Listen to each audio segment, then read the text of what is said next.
Latin America and the Caribbean, there are jobs, La mayoría de las but we personas urgently trabajadoras de la need to región son improve the informales, quality of jobs. pues no Most cuentan people con seguros working in the formales de region salud o do so in the pensiones, informal ni sector. con They otros have no beneficios formal como el seguro health de desempleo. insurance or pensions or Muchos other trabajadores benefits obtienen like ingresos unemployment insuficientes insurance. para vivir y Many superar la workers pobreza. earn Así lo refleja el insufficient índice de income mejores trabajos to del BID, live que mide la and calidad y overcome cantidad del poverty, as empleo en América reflected by the Latina. Better Jobs El Index índice, of the IDB, que se which actualiza measures the cada 2 quantity and años, quality of muestra jobs una enorme in the diferencia LAC entre la region. The cantidad y la index calidad de is los empleos updated en every 2 América years and Latina y el shows a great Caribe. difference En between una the escala quality del and 0 al quantity of 10, jobs la in calidad the del LAC empleo region. On sacaría a un scale 4. from 0 to 10, the quality Muchas of personas jobs trabajan, would pero score solo algunas 4. gozan de Many un people empleo de do work, calidad, but que some, incluye seguros only e a ingresos few of them suficientes. have quality jobs, ¿Cómo including cambiamos esta sufficient realidad en una insurance and región income? en la que So how can we 70% change de las this reality personas in a region dependen in which exclusivamente de su 70% of trabajo para people vivir y mantener a depend sus solely familias? on the work in order to live and Acompáñanos a support their conversar families? sobre cómo mejorar la Join us calidad del for this empleo en América conversation Latina y el on how Caribe. to improve the quality of jobs in Latin America and the Caribbean.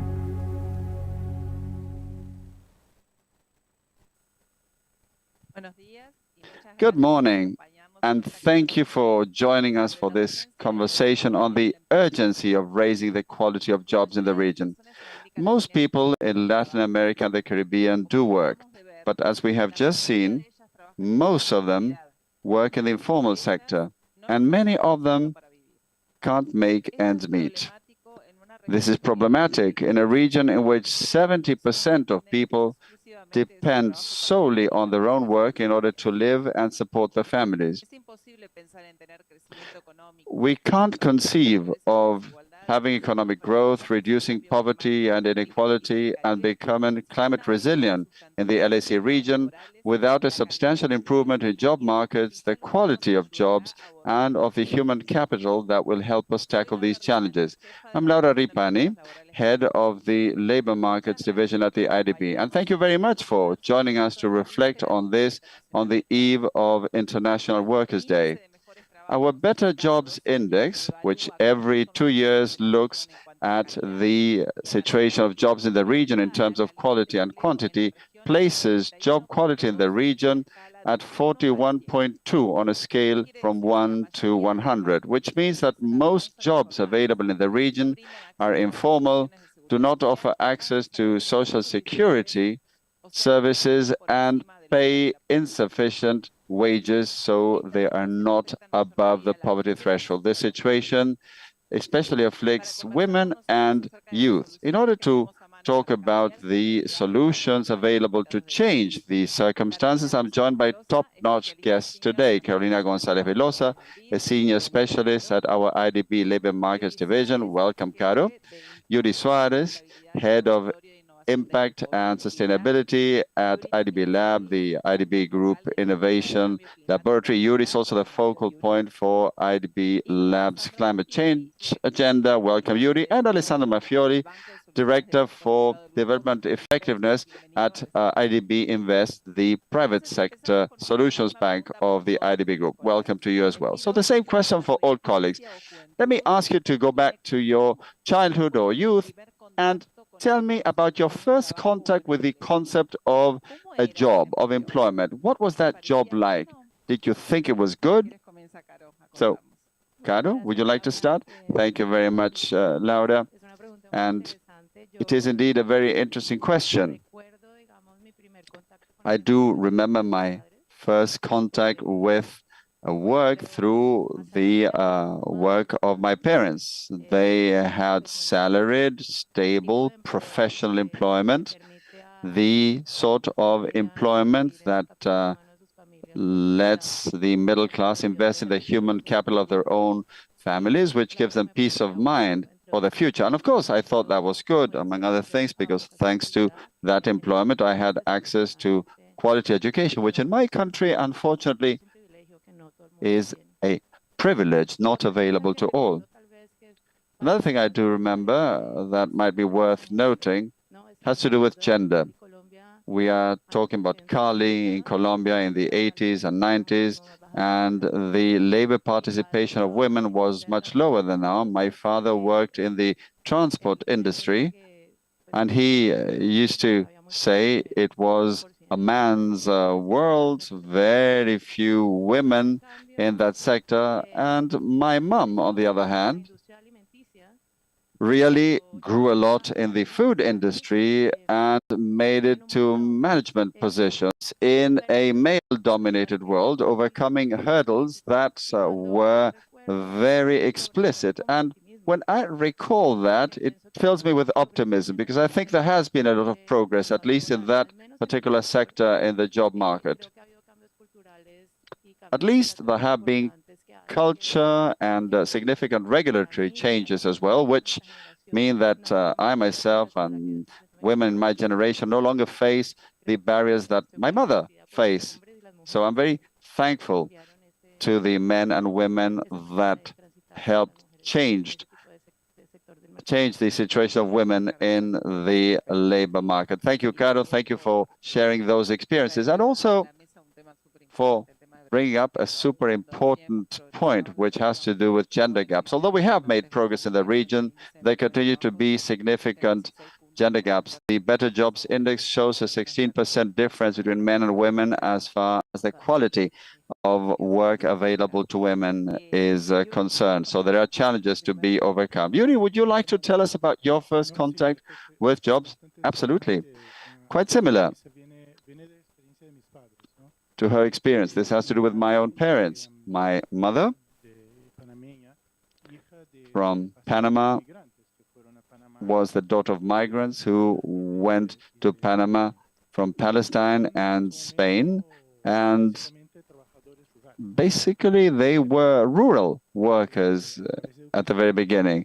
And through education, my mother got a PhD in anthropology and had a very successful career as an anthropologist in Mexico as well. And my father as well, his father hadn't even completed basic education, and my own father, through education, was able to transform the human capital he had into quality jobs. He became a researcher and very leading sociologist in Brazil. That's my story. It's a story of upward mobility in society, and the question is this upward mobility still possible today? Oh, and then you brought up the issue of migrants, right?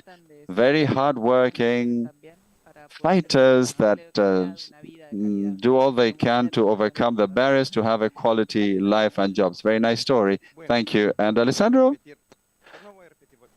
Well, I will change the angle a little bit. I should talk about my parents too. A very similar story as well in Italy. I think my father was the first one to have completed basic education in the family. He became a surgeon in my city. My mother worked as his assistant in his office. And when I was little, I remember my dad used to work in the morning and study in the evening. So he did study very hard and he wanted to make it and improve. But there's one anecdote that left a mark on me. I grew up in a very small village in the north of Italy, and I was with my grandfather, a carpenter, and we ran into this gentleman, Giuseppe, who cleaned the streets. He worked for the municipality. I don't know what it was we talked about. I was a kid, and I said something to my grandpa, and my grandpa stood up, looked at me, and said, Giuseppe is a great worker. And that left a mark on me for the rest of my life because his look, the tone of my grandfather, the respect he showed for someone who did that kind of basic work has left a mark on me forever. And this made me understand that work and jobs is not only an economic issue. It's also got to do with a human dimension. It's the way a person expresses their contribution to society. So unemployment is a disaster, not only economically, because of the way it affects families and human beings, but also individuals and their ability to express themselves. And until today, I think, I wonder if my grandfather was still around when talking about my own job, would he have the same sort of respect that he had for Giuseppe? I would say definitely yes. You're also a great worker.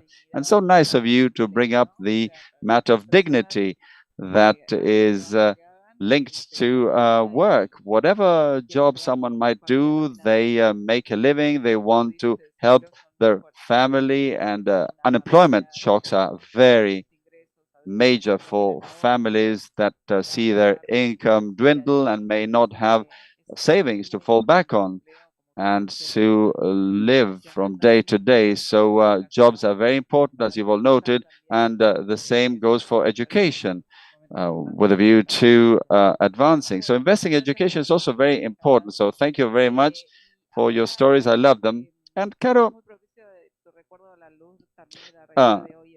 considering your recollections, that's very relevant to the reality we see today among women in Latin America and the Caribbean. So where do we stand today in terms of quality job creation? And when we calculate the Better Jobs Index, the quality components performs worse than the quantity component. Why do you think this is? Thank you, Lau. The shortest answer to your question may well be that this is a region that lacks the resources to come up with enough quality jobs, but people still need to work. They need to make a living. So in a typical Latin American country, there are many informal workers with low income, but they need to work anyway, right? So this is why we fare better in terms of quantity than quality. That would be my shortest reading in terms of the situation. And going back to your question, now, the difficulty in generating quality jobs in the region may have to do with 3 points. First, and definitely this is very important, it has to do with economic growth. So as we have highly concentrated or fragmented economies with a lot of informality and very low job productivity. Productivity in Latin America hasn't grown for the last 30 years.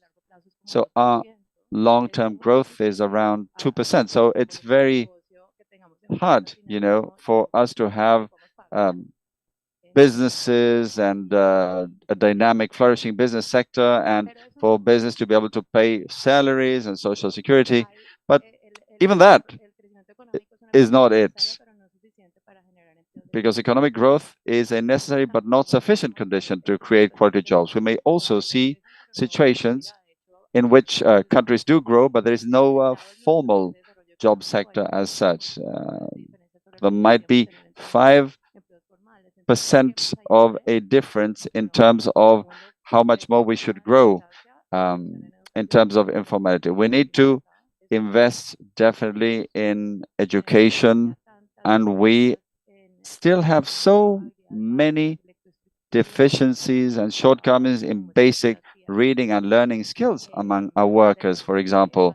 And if you look at the situation compared to OECD countries, well, it's very hard for workers to have the skills that are required nowadays and that might help them earn decent income and have access to social security. Now, that is not enough either. There's a third layer, and here we get into the job market and the institutions. And I would like to highlight 2 things here and stop with that. The way, and this the video has shown very well, the way we design our social security systems shows a lot of shortcomings. Social security is a lovely notion. The idea is that we have this collective insurance. So one hand helps the other, and independent workers are somehow excluded. Freelancers are excluded. Sometimes they're not even invited to participate in the social security system. Sometimes they are invited, but access is very costly.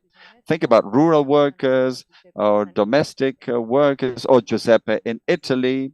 Could be the same thing in the Dominican Republic. And then there's the design issue, right? Plus costs. The cost of formal employment in Latin America is higher than in OECD countries. Why? So that's a great question, and we have to find an answer to it. Is it because our services are better? Is it because we are financing this in a mistaken way? So if you look at Latin America, we are far below the income levels in OECD. So that type of structural fact is very important. In addition to the budget, you have to look at the agenda for growth and education, and that impacts everything, not only our agenda. Well, thank you very much for that answer. Yuri, we got an overview of the quality of jobs in the region, and there is a theory that new technology will help improve productivity, and perhaps that will affect these jobs. What role does artificial intelligence play? Will this make it possible to improve the quality of employment in the region? Thank you, Laura.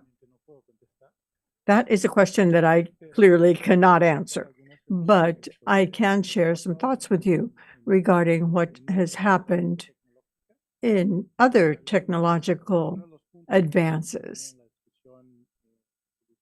These are some things that are part of public policy discussion. The impact of AI. So I think that we have all witnessed the development, the deployment of information technologies. And right now, there's a lot of enthusiasm. In the past, it was thought that that would lower the cost of information and that would make it possible to improve the quality of employment, not only within countries, but amongst countries. And that didn't happen. There was a concentration of skills that are valued, skills that come from higher education levels. And they were rewarded not because they were able to generate information, but because they could organize and use the information for decision making. And all of this, along with other processes, automation, other things that involved major transformation. And that was worldwide. So, of course, the concern is, okay, here we go again. So what happens now? And there are some things that are optimistic, other things are flashing a caution sign. Now, what are the caution lights? To the extent that you can replace roles or functions, it's always dangerous. It's something that has to be addressed through public policy. And this has happened. And to the extent that AI can complement or increase human skills, it can increase the value of labor and also lead to paying higher wages and creating higher quality jobs, which is our purpose. And I would say that AI, if it generates new products, new industries, that would be positive. So no one knows. But I think that there's a lot of room for optimism, and also we have to learn from the past. In the past, the results were not always positive for workers. So I'll stop there. Thank you. Yes, that is a very interesting topic with Chat, GPT, all of these new issues. What is this equation going to look like? How will things be once the dust settles? Now, Alessandro, the private sector in our region, you work in IDB Invest, and that means that you work with private sector issues within IDB Group. So quality employment, improving the quality of employment in the private sector, how do you do that?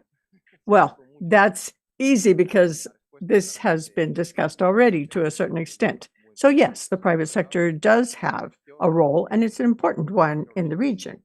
There is something like 85% of jobs are formal, and those are the jobs in the private sector. So if you look at Nordic countries, for example, 90% of jobs are in the private sector. So it's clear that the private sector has a key role. Now, how does the private sector play that role? And I think that Carol mentioned that there is a very important role in terms of the demand for labor. So if you have a productive sector that is productive, dynamic, that competes in regional markets, national, international markets, all of that creates a demand. It creates the need for skilled workers. And it also creates the need for workers that produce value, and that value has to be rewarded with adequate wages and benefits. Also, a private sector that competes in the labor market is a private sector that can generate those benefits. Because if a person has the skills that are sought by different companies, that makes it possible to leverage knowledge, skill on the job to get better wages, better benefits. So that is sort of self-evident, but not always, or the private sector can be a very effective factor in the allocation of resources within an economy, including labor. The allocation is efficient, but market mechanisms do not always work properly. There are many market failures. That's something we know as economists. There are externalities, for example, in education, in the private sector. Sometimes there is coordination to try to produce certain skills, but one company may consume those skills. Also, there's distortion in the markets. There's a lack of competition, and that creates distortions. We often see that in products and the damage to the consumer, but also sometimes workers find only one or two companies absorbing that person's skills. So the benefit that everyone thought would be obtained winds up not being there. So the key role of the private sector has to be complemented by the public sector because their regulations play a role. Sometimes that role is positive, other times it isn't, because sometimes there can be distortions created, and I'll return to that later. Now, what does IDB Invest do? IDB Invest is the arm of the group that works with corporate, with infrastructure projects, with banks. So the whole topic of generating employment is key. And we also focus on creating formal employment, quality jobs. They have to adapt ESG standards in terms of the way they treat their workers, their work conditions. And we work, for example, with banks saying, open up formal financing for SMEs, MSMEs. And that is a way to get out of informality so that they can compete and improve conditions for the workers. In 2003, we approved different labor options. And so that is what we're doing with the private sector. Thank you. I'm glad that you brought in the importance of the public sector because they are there to encourage the creation of quality jobs, getting more jobs of quality. But it's also important because they provide access to these quality jobs. So here I have a question for the three of you. I'm asking the three of you the same question. Is there a potential future where we can improve the quality of jobs in the region? And what should we do to make sure that that will be inclusive and reach more people in the region? So let's begin with you. Thank you. Yes, I think there definitely is a future. And it's up to us to work to make that future better. So there are many things that we can do, things that each of us within our role can do. For example, in IDB Lab, we have worked quite a bit side by side with you in the public sector on developing worker tech. Worker tech is a platform for workers representing a new way to provide intermediation for the skills that workers provide. Platform workers today, most of them are not from the region. They're only a small part of the workforce. But first of all, we see that the group is growing. There are more workers in worker tech than before. And also, this is a mechanism to be able to formalize a significant number of workers, to provide them with benefits, and to, through the labor intermediation platforms, look at occupations that can be highlighted, that can be brought into focus. So that would be, for example, the care platform. All of us are getting older. The region is getting older. So there we see an ever-increasing demand for workers. IDB Lab has invested in companies that are offering labor intermediation in terms of care. So helpers, and most of these are small enterprises, but they can find mechanisms to evolve. So I would say that on the technological side for us, I see that this is very important, provided that we are working hand in hand with national policies. Of course, innovation opens up new frontiers. That happens with any innovative process. You cannot establish regulations before you get the innovation. It has to be the other way around. But this is important so that platforms will no longer become a mechanism to detract from the value of workers. Quite to the contrary, we want to add value. So generally speaking, one of the advantages of IDB Lab and the fact that we're part of the group is that we can scan.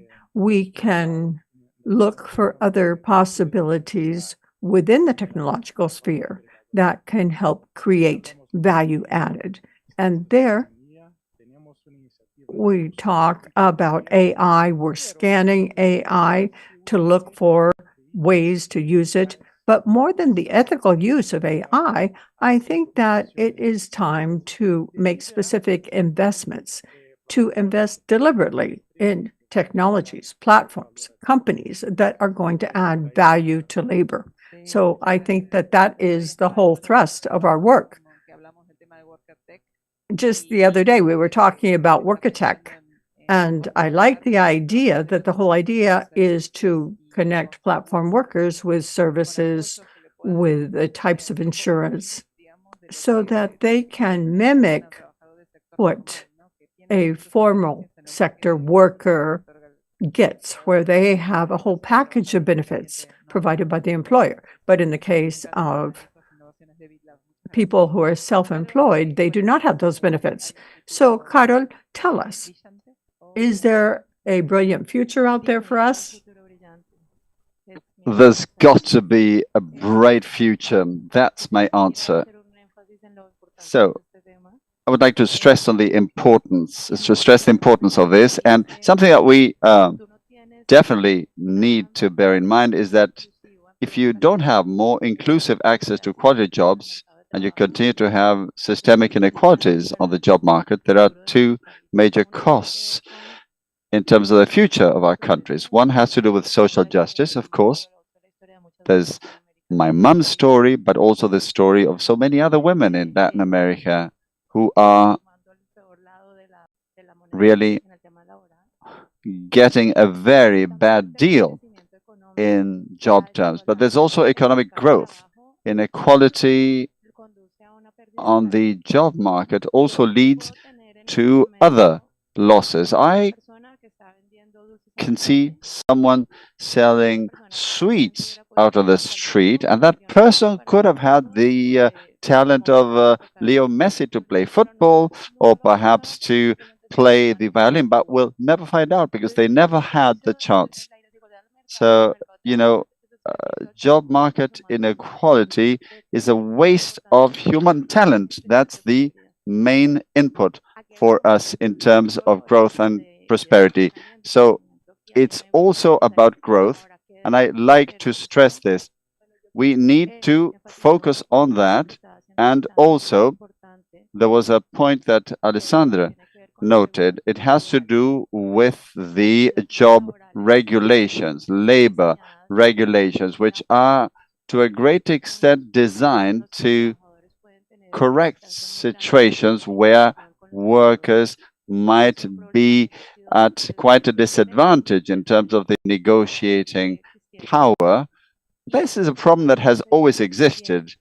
So it's very important to design this right. You may have a single employer in a region in Latin America, and that employer, thanks to their monopoly power in terms of competition or lack thereof, they may pay workers much lower wages than they should. So correcting this is important, but you need to get it right. Of course, we need to have the space for workers' organizations that are well organized and adequately represent workers. There has to be minimum wage regulations and regulations preventing arbitrary terminations, dismissals. I just don't like you, don't fancy you, I don't like your religion, so you're out. So that kind of worker protection is important to fight inequality. But we should also be careful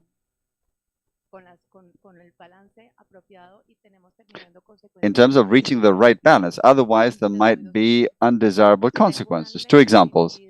I've got a law that very much restricts terminations or dismissals of members of certain groups. For example, people with disabilities. But the legislation becomes so restrictive that people just don't want to hire them. Or there might be a case where you're trying to offer more room for members to unionize, but the union freedom rules also get in the way. So there's a very significant effort to be made in the region. And going back to what Jury said on technology and the services we offer for people to be able to adapt to new circumstances. If we'll have an older population group facing significant shocks, the world will be different on the job market due to climate change and technological progress. So we also need to offer support to those people and offer lifelong training opportunities, which is super important because that technical and vocational training helps the most vulnerable and the lower middle class, and that's what gets people out of poverty. And you also need to provide very basic support, such as how to find a job. And something that I've always found very remarkable, you are aware of this, Laura, some 70 or 80% of people in Latin America, depending on the country, seek jobs through their networks of friends and acquaintances, which means that poor people know poor people who have low quality jobs, and wealthy people know wealthy people who have quality jobs. And those inequalities in job searches have created a tremendous problem. Hence the importance of our agenda at the IDB and within our division in terms of offering support to governments for them to pursue these regulatory policies, also offering these training services. Thanks so much, Caro. It is an agenda that still requires plenty of work, regulations, in the job field, also improving labor and job policies, labor intermediation. All of that is a very important agenda. Alessandro, how do you see this? Well, I am also optimistic. We need to be. And I think there are signs that allow optimism. If we are moving towards a future with better job quality, why isn't that already happening? Why hasn't that happened yet? And Caro has already highlighted quite a few things. Our region is not just highly unequal, but also dramatically dual. We have a formal sector and a very large informal sector, almost 50% of the economy in that sector. So much of the talent, many of the skills are being wasted, and the resources and talents are going into something that they shouldn't really be producing, and they're being diverted from the sort of value creation that could lead to improvements for workers as well and as we desire. And in that regard, I think we need to look at two things, and I will repeat two things. First, on the job demand side, whatever effort we can make to improve the business environment will be vital. Caro has talked about many of these critical issues. You know, they say the road to hell is paved with good intentions, and there are a whole lot of regulations with very good intentions and seeking justice, but they have ended up creating perverse incentives sometimes, or even creating incentives for some sectors to nurture informality.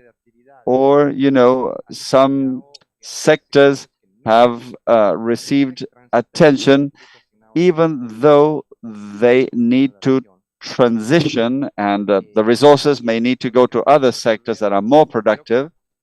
And those are things that we need to deal with.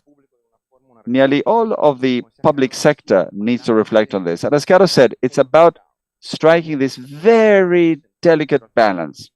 Many of these things make great sense, but often taxes like tax exemptions for SMEs, among other things, have ended up creating incentives to stay in the informal sector or partly in the formal sector. So we end up wasting a whole lot of resources. And then there's of course, it's supply and demand. And here, education is key. Having a young labor force that is educated and healthy is key. It's a way to set off a virtuous circle so that the market has better quality jobs and resources. This will have an impact on the economy. It will reduce the informal sector, and we need to pursue that virtuous circle with more formality, better use of talent, of resources, thereby achieving higher growth. So that's what we need to trigger in order to ensure a future that, well, we are all looking forward to seeing before we retire. Thanks, Alessandro. And we will also take a question now regarding the future. I'm not sure whether it's a question or a wish, but at the IDB group, we are working to support the region's countries to raise the quality of jobs. How do you picture the future of the boys and girls in the region? You're all parents of children, slightly older children, thinking about that group in the LAC region. What sorts of jobs would you like to see them have in the future?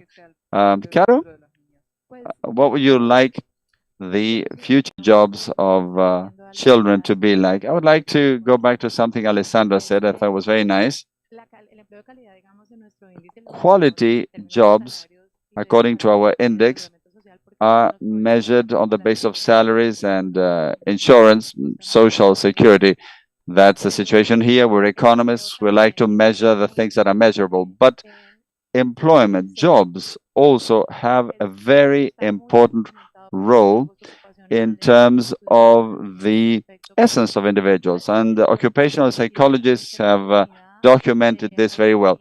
There's something related to dignity, to empowerment and self-esteem. When someone finds their spot in society by having a job, and this also favors social cohesion, by the way.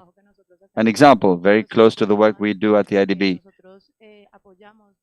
The programs we support have to do with government programs in Latin America seeking to give more jobs and training to the vulnerable. It's about training, helping find a job. The person finds a formal job, and then you're happy, and that's it. But when you are down in the trenches, you see that this is much more about getting a job and salary. You see, in the case of, I don't know, teenage mothers who have a sense of empowerment once they get a job, they have a self-esteem, they're less likely to suffer violence. Or someone with a disability, they no longer identify only with their wheelchair, but with their profession as graphic designers, for instance. And those are very profound issues, and also very interesting in terms of social cohesion. We spend so much time at work with people who are not necessarily our relatives, or they don't belong to our same group. So that gives us a chance to interact with people with different perspectives, different backgrounds, religions, political affinities, sexual preferences, and we share with them. So there's that inclusion factor that can be so powerful. And how to put it, but social cohesion is what comes to mind. What I would like for children in Latin America is a job market that offers decent pay, social security, but which is also the instrument for them to take their destiny in their own hands and help them feel that they're contributing to society. There should be instruments so that we have better ways to get to know each other and thereby achieve greater cohesion. Lovely, Caro. I love that. Thank you. And Alessandro? Well, looking ahead, I think I have very similar wishes. I'd like to see a job market that is more equitable, with people having decent work, being able to have a decent lives with security and health care. And what I would most like to see change is the opportunities for people to have a better starting point. Nowadays, if you're poor, you are very likely to stay stuck in low quality jobs, and that needs to change. And there's also the gender disparities. There are still differences in terms of the opportunities. So in the future, I'd like to see a job market that offers equal opportunity to all based on their talent and skills, also considering the inherent difficulties. That's my dream. And that will also help build a fairer, more equitable society in the context of a growing economy. These things feed each other. And again, going back to Giuseppe, let me tell you that his daughter studied and she ended up becoming a neurosurgeon in my city. Lovely story. So you actually closed the Giuseppe loop. Lovely. Thank you. Yuri.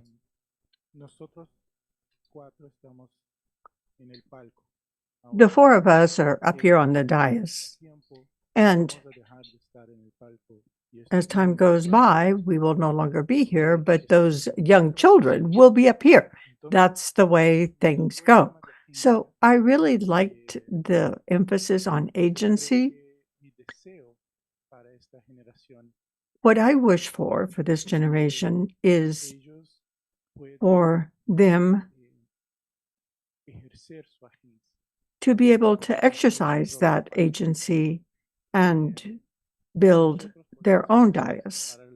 We can begin to pave the way, but in the long run, they are the ones that will have to make these big changes. At least that is my impression. So they're going to have to reject the concepts of technological fatalism. They're going to have to decide, what do they want? What role do they want to play? What do they want tax policies to be like? What do they want public policy to be in the future? And I hope that they will make good use of that agency. That's something we can all do. We all live in this hemisphere, and I hope that all of these children will make good use of their agency. That's a beautiful thought. And yes, the future is always in movement, but we can also give it shape, right? So I really liked that message, Yuri. I admire all of you. Thank you for joining us for this panel today. And I think that each of you have described potential scenarios that are possible within the region. So we have to improve the quality of employment, and that requires several actions. We have covered some of them already. Private sector, public sector all have a role to play. And also we need public-private coordination. For example, we talk about training workers for the jobs of the future. So we here at IDB follow and support the actions of our member countries. So I want to thank everyone for their time, for sharing their views with us. And also I thank our audience for joining us. If you haven't done it already, please do download the most recent International Better Job Index. You can download it. And also you will see our recommendations to improve the quality of employment in Latin America and the Caribbean. Also, please follow us closely because we are going to be publishing our next issue in a series on the future of jobs. Don't miss it. So I will see you soon, and goodbye.